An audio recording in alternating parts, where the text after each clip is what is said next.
Wichita Eagle and Todd Golden, the Terre Haute Tribune Star, here at the Holman Center after Wichita State's 84-51 win over Indiana State. And Todd, I guess just a dominant performance by the Shockers, especially on defense. What were your impressions? Boy, that was dominant. There probably isn't a word good enough to describe how much Wichita State excelled in this game. This was a case of a team playing at a very high level, playing against a team playing at a very low level in Indiana State. They didn't show up today, and Wichita State was ready, and it's demonstrated by a 33-point victory. Yeah, I think Wichita State's depth was obviously one of the factors. Tell us a little bit about the Sycamores. This was their 5th loss in a row. What do they need to do to kind of get it back together before they head to St. Louis? Boy, they're searching for answers. We're about 10 minutes off of the press conference, and I don't know if Greg Lansing he's hunting for answers too. This team is a far cry from where they were at the beginning of the month when they were in 2nd place in the league. Not playing well on either end of the floor, not a whole lot of chemistry.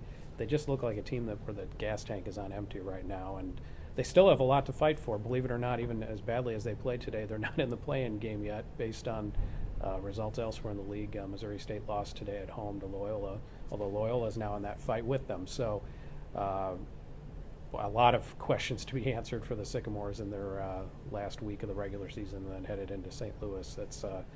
There's a myriad of issues going on right now. Sometimes March can rejuvenate a team, so maybe we'll see that with the Sycamores. Let's talk about all Valley teams. We're getting down to the time where we're going to have to be doing some voting. I think a month ago, like you said, maybe Brenton Scott or maybe Devontae Brown would have been on that team. Probably more difficult now. Who's on your all Valley team if I'm pinning you down here? Well, right now, I think the top 5 is pretty obvious. I think obviously Fred Van Vliet is my player of the year. I think I wrote about it about a month ago. I think he's the best player I've seen play in the Valley. I've been covering ISU for 12 years. He's outstanding. Ron Baker, I think, we discussed before the game whether his statistics merited first conference selection. Watching him today, when you take the statistics out of it, I mean, he obviously is a huge catalyst for that team defensively, and I think obviously he will be on that team.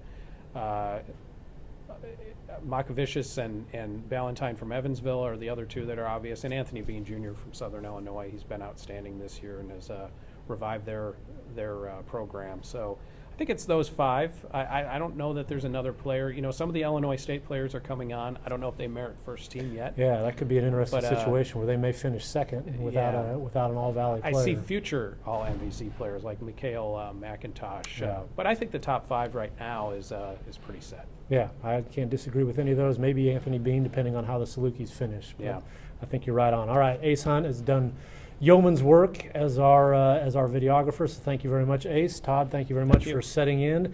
Wichita State wraps up the Valley title, 3rd straight year, 4th and 5, with an 84-51 win over Indiana State. Thanks for watching.